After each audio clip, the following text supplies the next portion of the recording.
Seja bem-vindo à Primeira Igreja Batista do Pará. Seu vídeo já vai começar. Mas antes, não esqueça de se inscrever, dar o like e ativar as notificações. Boa noite, povo de Deus. Saúdo vocês com a graça e com a paz de Jesus. Amém. Eu me sinto em casa aqui. Esta já é a terceira vez que eu venho aqui, prego aqui. Sempre que venho a palavra da vida para lecionar e ou pregar em semana teológica, enfim, eu tenho o privilégio de vir aqui e pregar nesta igreja da qual eu tanto me orgulho, a primeira igreja evangélica da Amazônia. E é tão bom estar com vocês são tão carinhosos, receptivos. Quero estender meu carinho, minha gratidão aos irmãos por terem nos cedido o pastor Hiker, que esteve conosco agora recentemente pregando na nossa igreja, parte das festividades de 80 anos da nossa igreja. E também ele pregou na Assembleia da Convenção Batista Goiana do nosso estado. Fomos ricamente abençoados, como sempre, quando ele prega. E muito obrigado por terem deixado que ele fosse. Obrigado, pastor André, por ter me recebido com tanto carinho. O Arnold, que me recebeu tão bem. Cláudio, preparando esse banquete musical para nós. É sempre muito bom. E toda vez que eu venho aqui, eu descubro uma especiaria nova. Desta vez, eu comi jambu com shoyu. Que coisa fantástica. Como diz o japonês, jambu com shoyu. Foi muito bom. E é sempre bom tomar o sorvete de tapioca. É sempre muito bom. Riquíssima e deliciosíssima culinária a de vocês. Vocês viram que eu fiquei com água na boca. Abra sua Bíblia, por favor, em Gálatas, no capítulo 2, verso 20. Nesta noite eu quero pensar com você sobre a vida cristã pura e simples. A vida cristã pura e simples. Eu vou ler na NVT, a nova versão transformadora. É um texto tão conhecido, e que, como qualquer coisa com a qual nós estamos tão familiarizados, a gente costuma não dar o devido valor, não é? Você passa pela mesma rua todo dia e por tanto tempo você deixa de notar as belezas do lugar. É sempre assim. E este texto é um daqueles textos muito conhecidos da Bíblia, e que por ser tão conhecido assim, ele é tão pouco explorado, refletido. E nós temos aqui em cápsula, muito bem concentrado, o que nós poderíamos chamar de a vida cristã, pura e simples. Gálatas 2:20, Paulo, o apóstolo, escreve: fui crucificado com Cristo. Assim já não sou eu quem vive, mas Cristo vive em mim, por mim. Este corpo terreno, pela fé no Filho de Deus, que me amou e se entregou por mim. Até aqui a palavra de Deus. A população brasileira, deve ser de seu conhecimento, a população brasileira continua sendo majoritariamente cristã,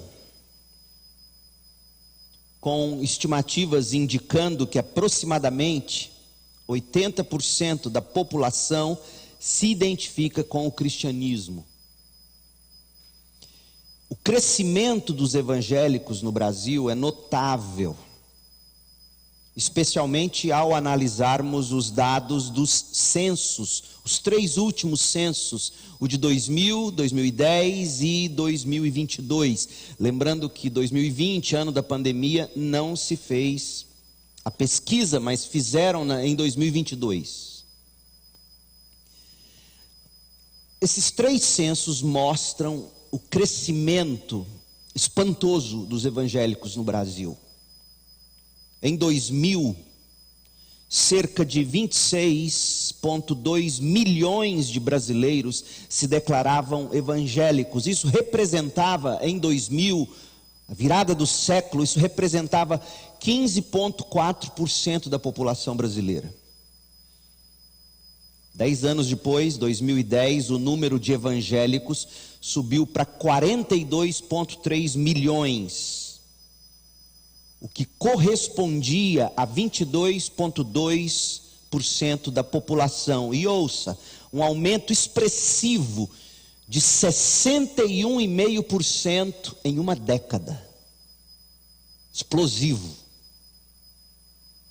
12 anos depois, em 2022, no censo mais recente, os evangélicos passaram a representar 31% da população brasileira.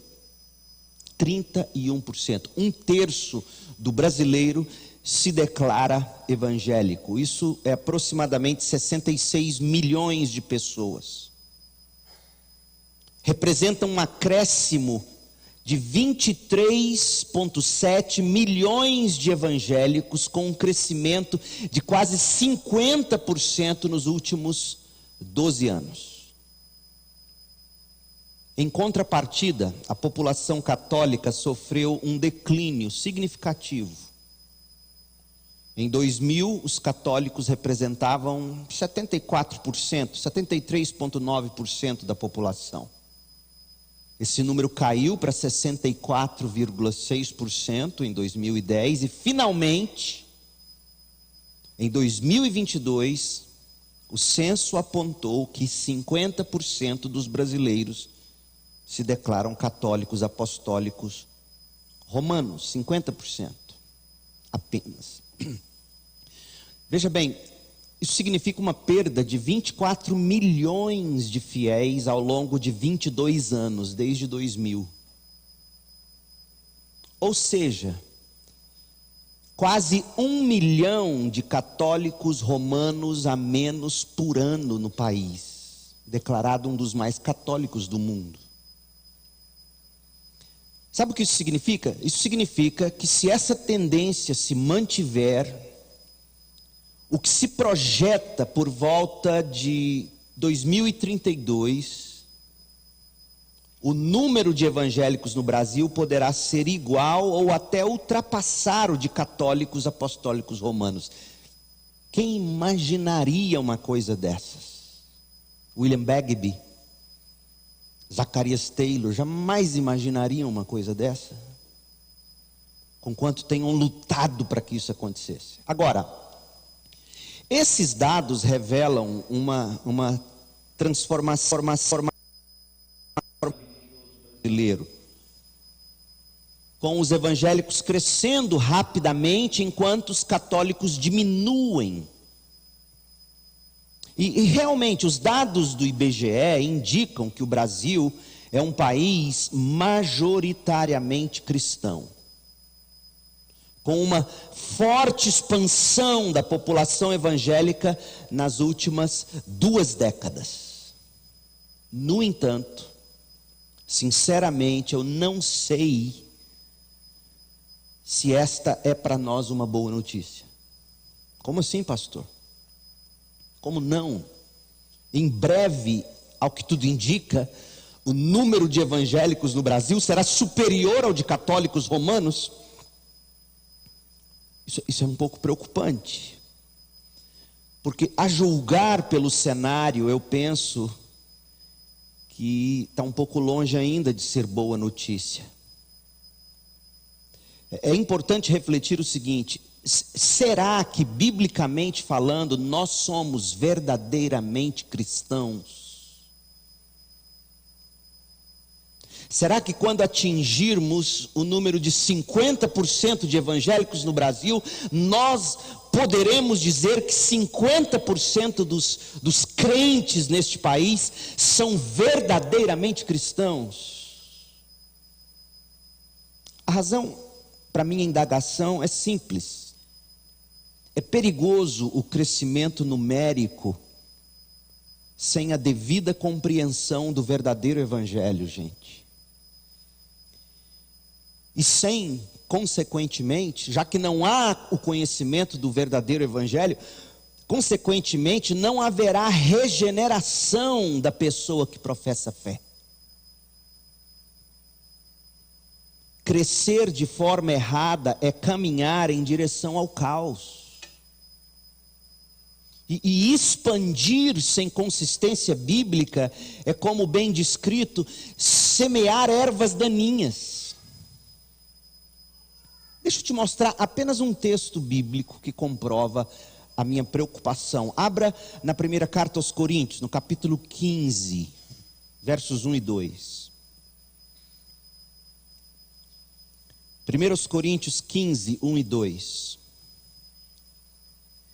Paulo adverte aquela igreja dizendo: agora, irmãos. Por que ele faz isso? Agora, irmãos. Eu sei que os irmãos estão estudando Coríntios aos sábados, juventude. O nome do culto é atitude. Isso. Verso a verso, trecho a trecho, como deve ser o estudo expositivo das Escrituras. Pastor André sabe disso. Vocês vão estudar isso, é interessante. Capítulos 11, 12, 13, 14, Paulo está trabalhando um problemão que tinha naquela igreja, era o problema do culto. A ceia do Senhor, o uso dos dons, o uso das línguas, da profecia. Era uma bagunça o culto dos coríntios. E é interessante que tão logo Paulo tenha acabado de discorrer sobre o culto público, no capítulo 14, ele diz: agora, irmãos, quero lembrá-los do evangelho. Pastor André, está aqui algo para você se deter com muito carinho, se me permite, quando chegar a este ponto. Porque me parece que Paulo, quando ele, tendo discorrido sobre o culto, e tendo identificado tantos problemas no culto público, ele falou assim: eu sei onde está a raiz disso. O problema do culto público tão bagunçado e tão... é porque me parece que eles perderam um pouco a ideia do que é o verdadeiro evangelho. E aí Paulo chama a atenção para o verdadeiro evangelho. Quando nós olhamos para o cenário brasileiro e vemos o que se chamam hoje de culto evangélico, tão cheio de problema, a gente descobre como Paulo, como um bom médico que era da alma e grande obreiro e pastor que ele identifica como um grande diagnosticador. Ele fala: eu sei de onde vem o problema dessas igrejas, ou dessa igreja de Corinto. O problema está na raiz. Eles perderam o evangelho em algum momento. E aí ele diz: agora, irmãos, eu quero lembrá-los das boas novas do evangelho que lhes anunciei anteriormente. Vocês receberam esse evangelho e vocês permaneceram firmes nele. É esse evangelho que os salva. O evangelho tal como eu anunciei anteriormente. É esse que salva. Se continuarem a crer na mensagem tal como lhes anunciei. Do contrário, sua fé é inútil. Você percebeu o problema? Crescer de forma errada, crescer sem o conhecimento correto do evangelho, é caminhar em direção ao caos. Meu povo, expandir sem consistência bíblica é, como eu disse, semear ervas daninhas. Daí a importância desta igreja dar tanto valor às escrituras, na pregação deste púlpito, na escola bíblica dominical, no aconselhamento bíblico, na preparação, como essa igreja tem feito para abençoar pastores neste estado, com o aprendizado da pregação bíblica expositiva, tal como deve ser. Por quê? Porque esta igreja corretamente se preocupa com o ensino correto das Escrituras. Paul Freston foi um sociólogo cristão, falecido há poucos anos, e numa análise que ele fez para a revista Ultimato em 2009, ele fez uma declaração incisiva. Paul Freston destacou que apesar do aumento do número de evangélicos, isso em 2009, se ele tivesse vivo para ver o estado do movimento evangélico em 2024, eu penso que ele seria ainda mais gráfico. Ele diz que apesar do aumento do número de evangélicos, a superficialidade, a falta de profundidade teológica estavam comprometendo a qualidade da fé.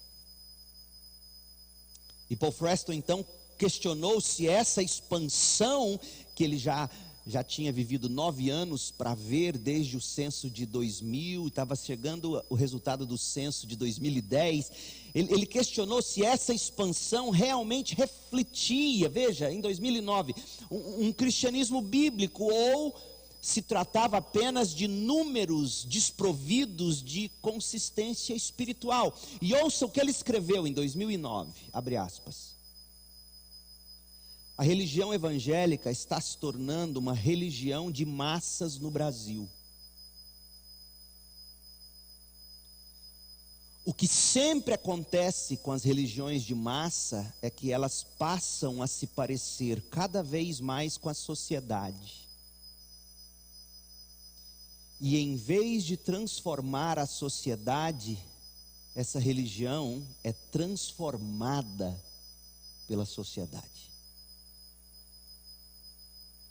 Haja vista o progressismo que infiltrou igrejas, é um novo evangelho. Haja vista o que se prega hoje em igrejas ditas evangélicas em nome de evangelho, é um outro cristianismo.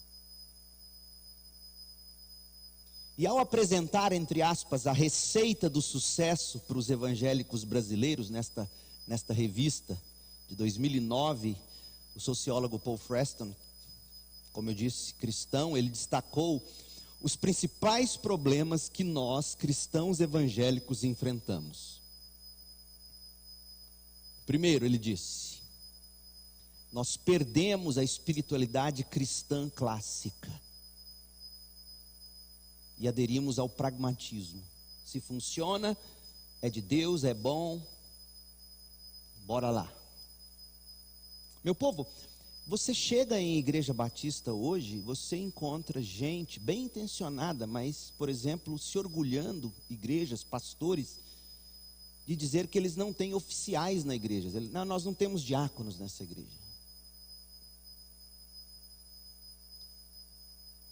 E o nome dos oficiais nas igrejas, eles foram substituídos por nome de CEOs de empresa. E sabe o que acontece quando você quer mudar alguma coisa? Deixa eu te dar um exemplo. Quando Daniel e os seus 3 amigos foram para a Babilônia, levados para lá, você se lembra qual foi a tática dos babilônios? A primeira coisa que eles fizeram foi mudar o nome deles. Sadraque, Mesaque e Abednego. Porque esta sempre foi a estratégia dessas nações quando invadiam outras. Quando você mudava o nome de um indivíduo, era como que você estivesse querendo dar a ele uma nova identidade. Então, quando você muda o nome de algo, você está correndo o seríssimo risco de transformar essa coisa por completo.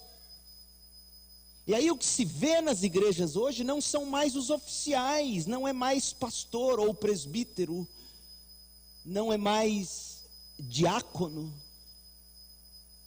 é alguém da gestão que gerencia, que faz crescer. Não é mais alguém que aconselha, é um psicoterapeuta. E você vai transformando por completo tudo em nome do pragmatismo. Funciona, dá certo. A gente perdeu a espiritualidade cristã clássica. Paul Freston diz: a gente perdeu o domínio próprio. Nos entregamos ao dinheiro, ao sexo, ao poder. Nós perdemos, diz ele, a fé reformada. Nós perdemos doutrina e cosmovisão reformada. Somente a Escritura, somente Cristo, somente a graça, somente a fé e somente a Deus glória para a restauração de todos e de todas as coisas. Nós perdemos isso. Quando na verdade os batistas desde a origem fizeram questão de dizer: nós não somos um movimento qualquer, somos sim filhos da reforma protestante. Você vai pegar das primeiras declarações de fé dos batistas, eles fazendo questão que estão alinhados com os reformadores, para dizerem que eles não eram uma seita. E você sabia que nós éramos tidos como seitas? Numa das primeiras declarações de fé dos batistas, histórica, quando vai tratar de batismo, eles falam: olha, nós nos vestimos decentemente. Por quê? Porque se espalhava que nós éramos dos que iam para o rio batizar por imersão, e ia todo mundo sem roupa, e era uma bagunça. Era isso que se dizia sobre nós. E aí nós nos vimos na necessidade de nos alinharmos à catolicidade, ou seja, aquilo que é essencial do Evangelho, não ao catolicismo romano, pelo amor de Deus, não é isso. Mas sempre nos vimos com essa necessidade. Então historicamente nós sempre tivemos essa raiz. Quando Zacarias Taylor chega ao Brasil, uma das primeiras coisas que ele vai fazer, nosso batista pioneiro, é traduzir dois símbolos da nossa fé, dois documentos preciosos para nós batistas, que é o quê? A declaração doutrinária ou confissão de fé e o pacto de igreja, que costumava vir nas costas do seu certificado de batismo. Quem se lembra do pacto? Quem se lembra daquelas letrinhas miudinhas que vinha impressa nas costas do certificado de batismo? Levanta a mão para dizer que você é velho. Vocês não lembram nem disso? E de onde vem essa prática de confissão de fé, de pacto? Isso vem do alinhamento com a reforma. Isso é ser batista. Mas nós perdemos a ligação com todas essas coisas. E a gente está atrás de um movimento novo, de um mover novo de Deus. Não é à toa que o que temos visto acontecer é o surgimento de um novo cristianismo, de uma nova fé. A gente perdeu os modelos bíblicos de liderança. Hoje,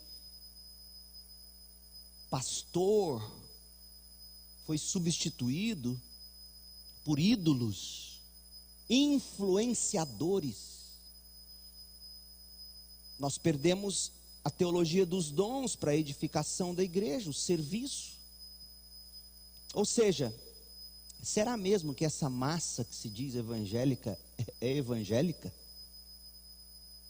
Será mesmo que quando atingirmos 50% da população brasileira, se atingirmos, será mesmo que a gente poderá dizer é bíblico o que está acontecendo no Brasil?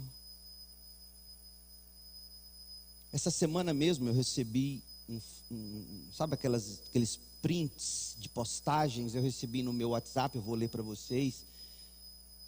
Bem na semana em que um pastor de uma grande dessas ditas igrejas evangélicas gravou um vídeo, e um dos jornais da cidade postou isso com o maior esculacho, desculpe a palavra chula, porque ele estava se gabando e filmando o avião que ele tinha conseguido comprar ou ganhou, não sei. E era algo pelo que ele pedia para Deus há muito tempo, e ele se gabando daquele avião como sendo bênção de Deus na vida dele, como sendo resposta de um homem de fé, de Deus coroando aquela fé dele tão impressionante. Coincidentemente, na mesma semana do vídeo, E aí tem um novo crente, um moço que acabou de converter na nossa igreja. Ele me manda o link desse vídeo, desse dito pastor. E ele me coloca embaixo com a seguinte frase, interrogação. 3 interrogações. O que o Senhor acha disso? Imagina a minha cara. Aí, como eu tinha recebido na hora esse negócio, eu já mandei para ele. Foi assim, meio que bate e volta, sabe? Deus sabe o que faz. E olha o que está escrito. A teologia da prosperidade conseguiu a proeza de legitimar a ostentação, transformando a ostentação em testemunho no lugar do despojamento que é característico da fé cristã. Vocês entenderam? A ostentação se transformou em testemunho no lugar do despojamento que é característico da fé cristã. E continua: os crentes não doam, investem, não solidarizam, reivindicam, amam o que deveria ser usado, usam o que deveria ser amado. Desculpe, quem produz esse tipo de atitude em igrejas que estão transbordando de gente, o que produz este tipo de atitude de ostentação como testemunho, de investimento em vez de entrega abnegada, doação, reivindicação em vez de solidarização, amar o que deveria ser usado, usar o que deveria ser amado, o que produz isso, desculpe, não é o Evangelho, tal como os apóstolos nos entregou. Você pode chamar isso de qualquer coisa, mas não é Evangelho.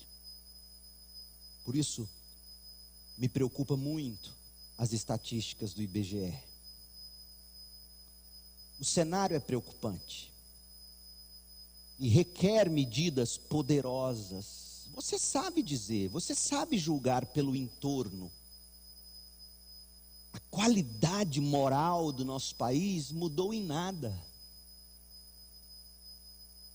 A gente vê até líder evangélico desabafando em redes sociais exatamente como desabafa quem não conhece Jesus. Nós perdemos a habilidade de lamentar enquanto sofremos. A gente murmura e xinga e briga como qualquer incrédulo. O cenário é preocupante, requer medidas poderosas. Então, permitam-me apresentar a vocês um resumo do que a Bíblia chama de a mensagem cristã pura e simples. A mensagem que verdadeiramente transforma o pecador. O texto de Paulo que nós lemos há pouco é a melhor síntese sobre o tema em toda a Bíblia. Nós encontramos aqui a mensagem cristã de forma pura e simples. Gálatas 2:20. Fui crucificado com Cristo, assim já não sou eu quem vive, mas Cristo vive em mim. Portanto, vivo neste corpo terreno pela fé no Filho de Deus que me amou, se entregou por mim. Você deve saber disso. Após Jesus Cristo, Paulo é a figura mais importante do cristianismo. Além de ser discípulo de Cristo, Paulo é o principal defensor, divulgador da fé cristã.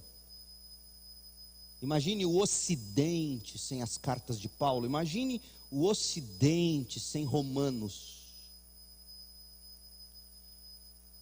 que Paulo escreveu. E muito do que sabemos sobre o cristianismo a gente deve ao ex-fariseu de Tarso. Paulo escreveu metade dos livros do Novo Testamento, e o que Paulo pregava e o que Paulo ensinava estava tão profundamente ligado à sua vivência, que ele era capaz de afirmar com toda a verdade, 1 Coríntios 11:1, sejam meus imitadores, como eu sou imitador de Cristo. Vocês querem aprender a imitar Jesus? Olhem para a minha vida e aprendam. Imitam a forma como eu imito Jesus. Aí você pode dizer, ele podia dizer isso, ele era Paulo, sim, mas ele é o mesmo que disse, eu sou o principal dos pecadores. Meu povo, ele era como eu e você, sujeito às mesmas paixões. Se você não crer no que eu estou te dizendo, você é mais católico romano do que você imagina. Santos sem pecados, não existe isso. Ele era um pecador, no entanto, ele dizia, sejam meus imitadores, como eu sou imitador de Cristo. Filipenses 3,17, irmãos, sejam meus imitadores e aprendam com aqueles que seguem o nosso exemplo. Que ensino era esse que Paulo defendia? Que ensino era esse que ele divulgava e expressava em sua própria vida diária? O nosso texto apresenta um resumo do que de fato governava a vida de Paulo e do que Paulo pregava. Em outras palavras, Gálatas 2:20 contém a descrição da mensagem cristã de forma pura e simples. Não é tudo sobre o que é a mensagem cristã, está longe de ser tudo, mas é um grande resumo. Que se de fato os cristãos compreendessem e praticassem no poder do Espírito, a realidade seria outra. E nós não teríamos que argumentar sobre os riscos de se crescer numericamente sem o devido conhecimento bíblico e, portanto, transformação de vida. Nós vamos dividir este versículo em 3 partes. Gálatas 2:20, em primeiro lugar, descreve a vida cristã. Em segundo lugar, apresenta a dinâmica da vida cristã. O que é, como opera. E terceiro, a demanda da vida cristã. Qual é o fim da vida cristã? A dinâmica, ou melhor, a descrição, a dinâmica e a demanda. O que é, como opera e para que aponta. Para o que ela aponta. A descrição da vida cristã. Primeira frase. O que é ser crente? Você perguntar para alguém, o que é ser crente? Defina para mim o crente em uma frase pequena. Você vai ficar surpreso em descobrir como os crentes não sabem definir o que é ser crente. Como eu já te dei a dica, eu não vou poder aplicar o teste, senão é cola, né?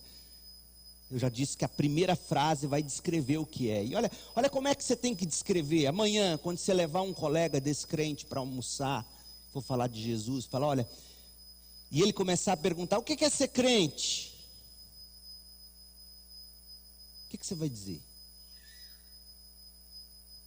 E seu amigo ou sua amiga vai querer começar criticando o dízimo, criticando o criacionismo, criticando um monte de coisa. E o que é ser crente? Você vai dizer, olha, ser crente é dizer que a pessoa foi crucificada com Cristo. Ela morreu. Já não é ela quem vive, mas Cristo vive nela.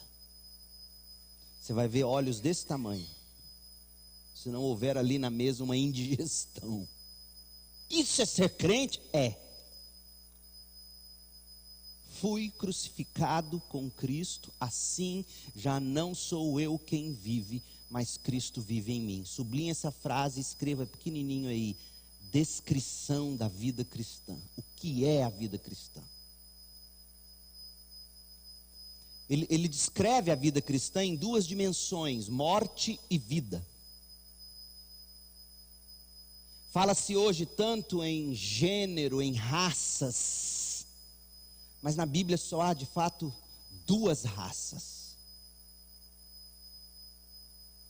Quais são as 2 únicas raças que as Escrituras definem? os que estão mortos em Adão e os que estão vivos em Cristo. Só há duas raças. A vida cristã, ou a descrição de Paulo diz que a vida cristã, ela é definida em duas dimensões: morte e vida. Morte, fui crucificado com Cristo, morri com Cristo. E é por isso que a gente batiza por imersão, um dos motivos, porque simboliza o nosso sepultamento com Cristo.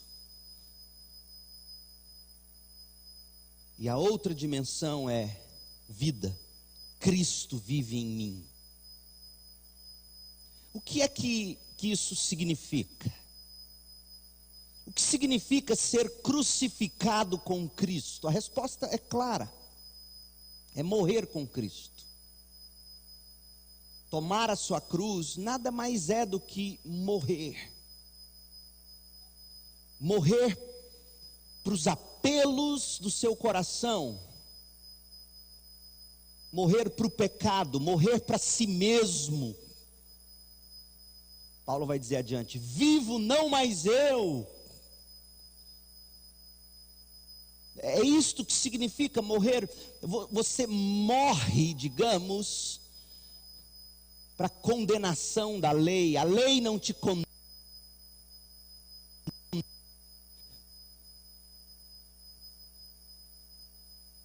Você não se preocupa mais em cumprir a lei como uma maneira de se justificar diante de Deus. Você morreu. É curioso porque a NVT que eu li não é uma tradução feliz. Eu fui crucificado com Cristo. Porque quando você diz fui crucificado, significa que é algo que já aconteceu e não é mais. Pode significar isso. A melhor maneira de traduzir esse pretérito perfeito, que no grego é a ideia de uma ação no passado, com efeitos no presente e para o resto da vida, é dizer como a Ara, Almeida Revista Atualizada, colocou: estou crucificado. Ou seja, eu fui um dia, estou, e assim serei. O efeito é permanente. Você não morre para si mesmo e para o pecado, para depois viver de novo para o pecado e para si mesmo. Não é seu corpo suas regras,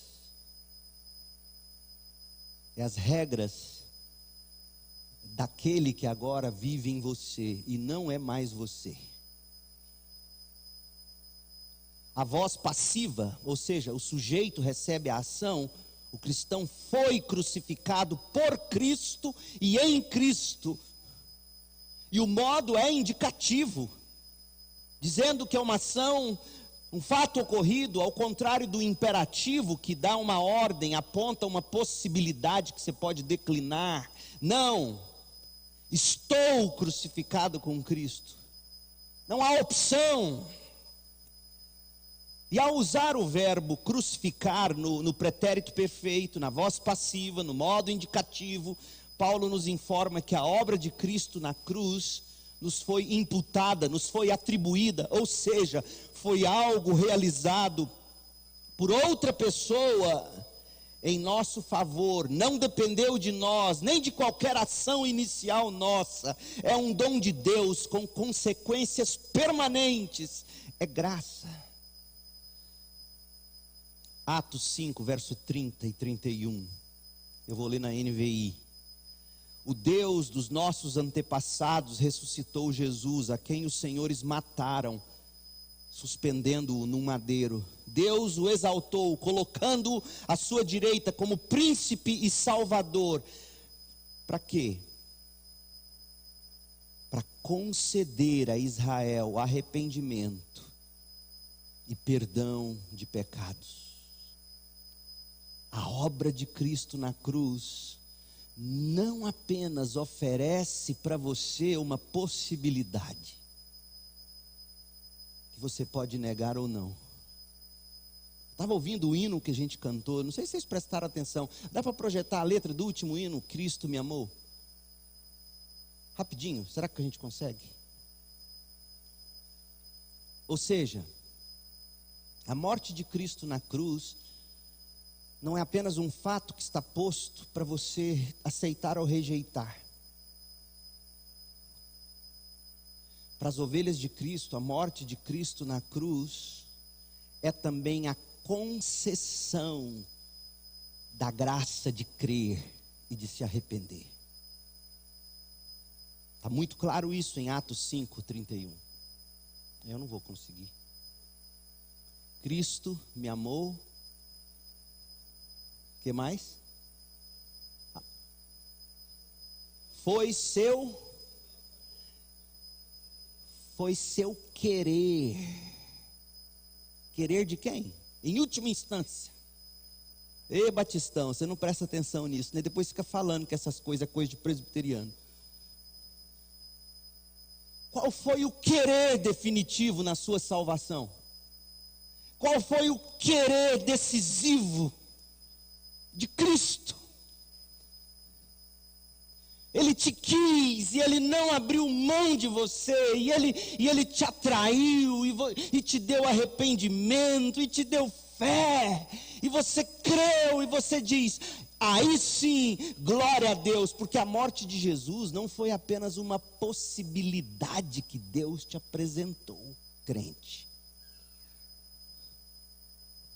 Foi algo definitivo que Ele comprou para você. A graça te oferece Cristo, mas não é só isso. A graça te dá arrependimento e fé. Foi seu querer e seu poder. Aleluia, meu povo. Imagine você sendo convidado para uma noite de tacacá. E você ama tacacá. Só que você está com virose. Sabe aquela... Você olha o tacacá que você ama. Você olha, você não tem apetite para o tacacá. Seria muito mau gosto alguém te convidar para comer seu prato preferido, sabendo que você está doente e não tem condições de comer. No mínimo indelicado. Mas quando Deus chama seus filhos, os quais Ele amou antes da fundação do mundo, Ele não apenas oferece o banquete que é Cristo e a cruz, Ele conserta o apetite, e te dá arrependimento, e te dá fé, e você crê para a salvação. Haverá sim momentos em que nós deveremos crucificar a carne, mortificar os nossos desejos. Mas isso só será possível porque nós já estamos crucificados com Cristo. Nós já nos identificamos com Cristo na morte por meio do batismo, e isso nos dá forças para vencer o pecado. Olha o que Paulo escreveu sobre o batismo, Romanos 6. Pois bem, devemos continuar pecando para que Deus mostre cada vez mais sua graça? Claro que não. Uma vez que morremos para o pecado, como podemos continuar vivendo no pecado? Ou acaso se esqueceram de que quando fomos unidos a Cristo Jesus no batismo, nos unimos a Ele em sua morte? Pois pelo batismo morremos e fomos sepultados com Cristo. E assim como Ele foi ressuscitado dos mortos, pelo poder glorioso do Pai, agora nós também podemos viver uma nova vida. E vamos ser honestos, quando você olha para esses 31% que se declaram evangélicos, você consegue ver novidade de vida? É difícil. A lei foi cumprida em Cristo. Portanto, nós não vivemos mais em busca de justiça própria, jamais conseguiríamos. A lei apenas nos acusa e condena, ela diz, não pode, não faça. Mas nós queremos e fazemos, graças a Deus, porém, que nós vivemos pelos méritos de Cristo. Estamos crucificados com Cristo. A lei já não nos condena, porque Cristo cumpriu a lei no seu próprio corpo. Gálatas 2,19. O pecado não mais nos domina, porque estamos mortos, ou seja, não temos apetite para ele. E se em algum momento você sentir aquela barriguinha roncando de desejo de pecar, cabe a você dizer: vivo não mais eu, morto não tem fome. E nossos desejos já não nos escravizam, porque a gente pertence a um outro Senhor. Essa é a condição, é a dimensão de morte. Estou crucificado com Cristo. Mas a dimensão da vida: Cristo vive em mim.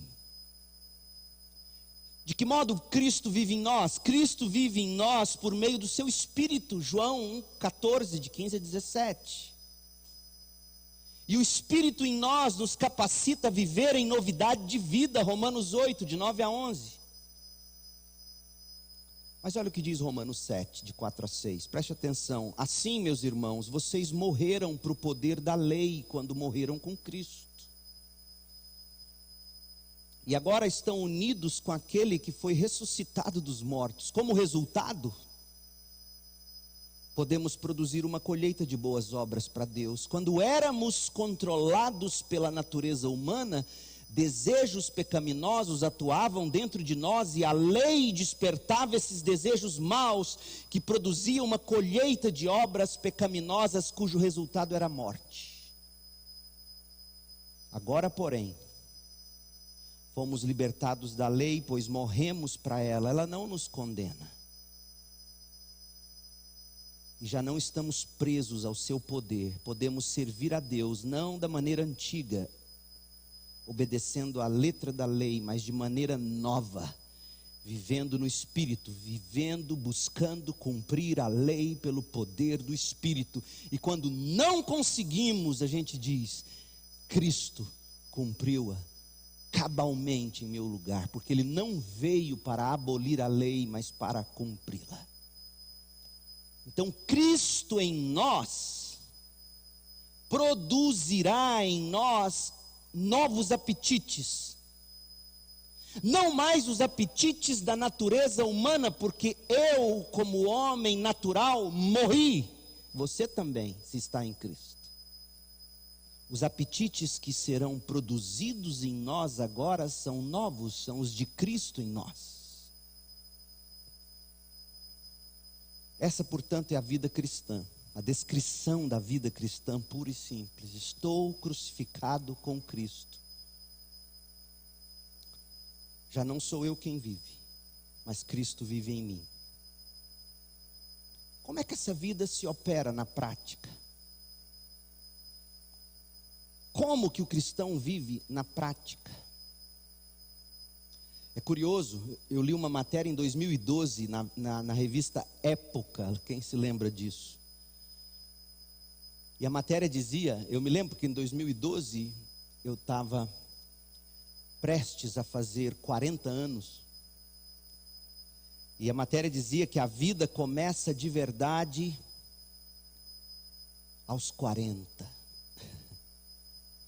A vida não começa aos 30, não começa aos 40, não começa aos 50. A vida começa quando a gente morre com Cristo e Ele passa a viver em nós pelo Espírito. Isso sim é vida em abundância, João 10:10. Mas a gente continua vivendo neste corpo terreno.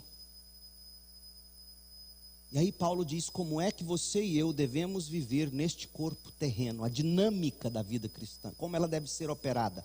Eu estou terminando, eu estou de olho no cronômetro. Já estourei meu tempo ali, mas não deu 7:30. 7:30 eu vou acabar tudo.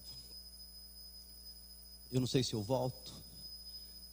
Então veja,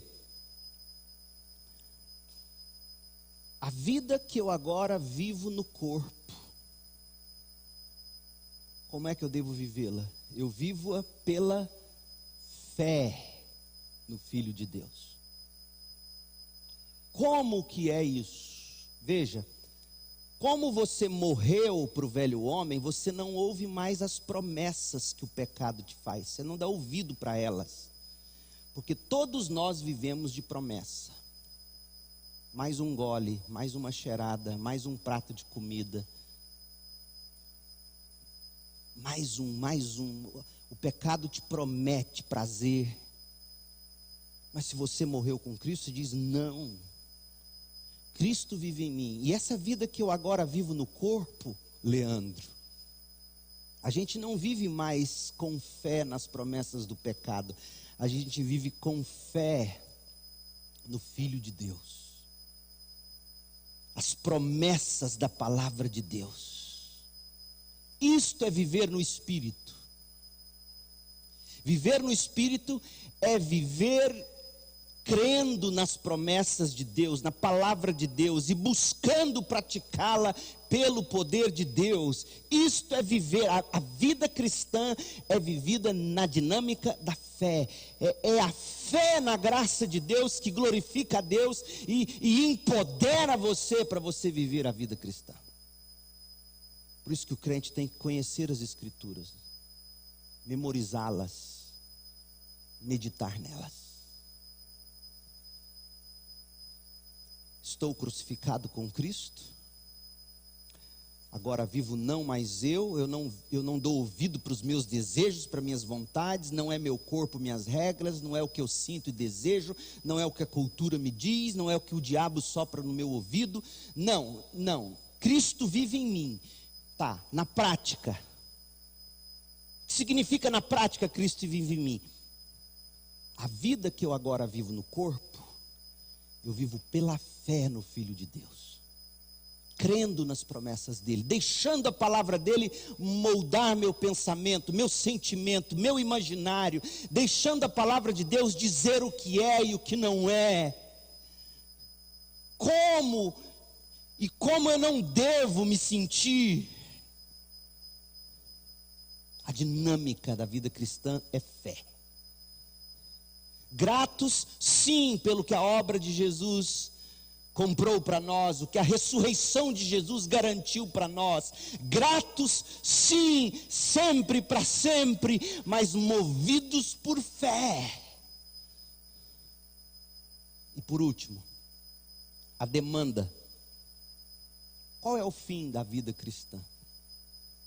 Paulo diz: eu vivo pela fé no Filho de Deus, que me amou e se entregou por mim.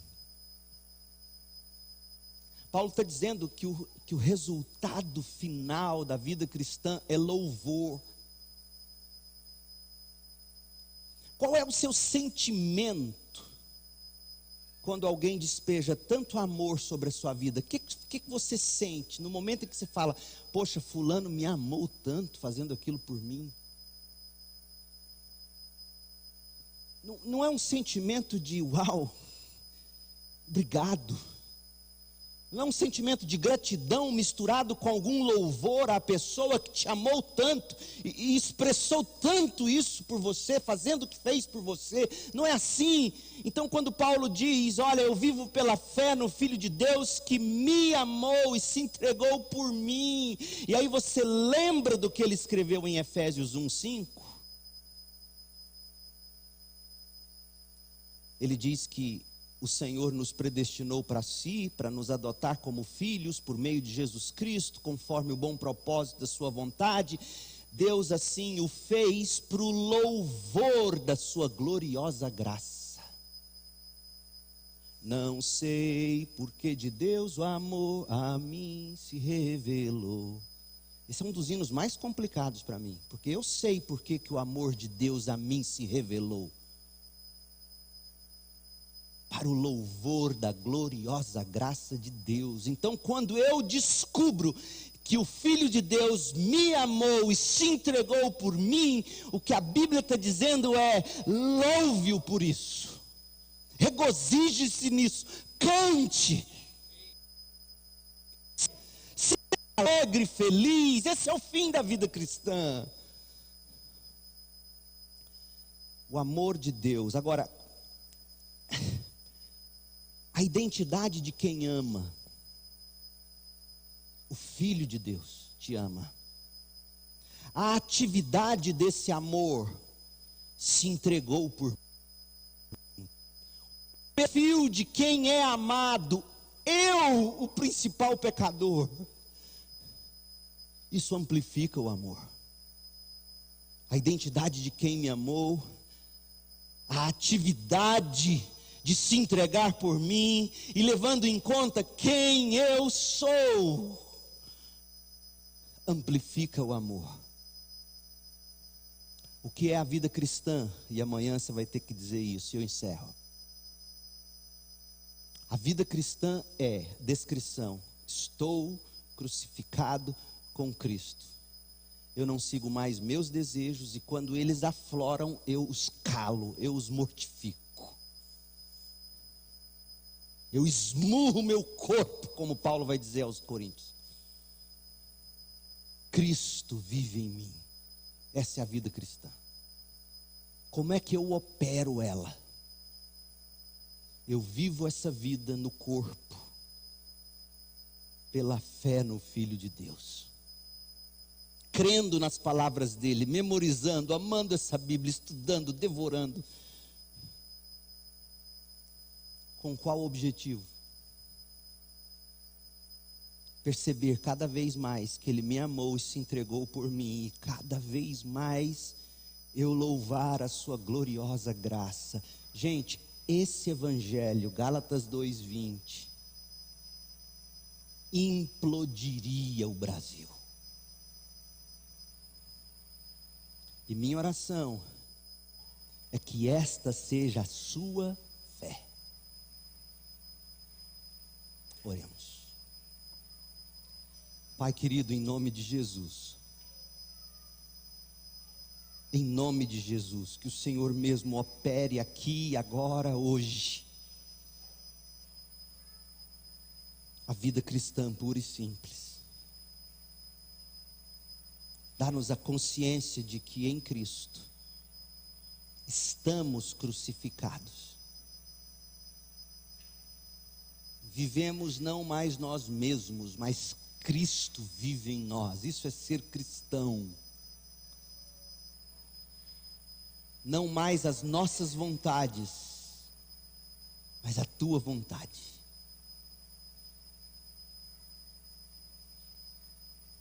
Pai querido, e esta vida é vivida pela fé em Cristo Jesus. Dá-nos essa ciência, dá-nos esse desejo pela tua palavra. E cada vez mais possamos ser constrangidos pelo teu amor.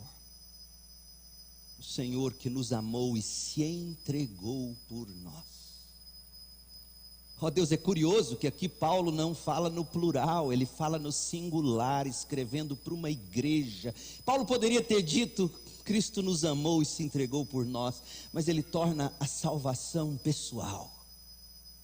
Dá-nos essa compreensão: Cristo me amou e se entregou por mim, e que isso produz em mim, em nós, regozijo, louvor.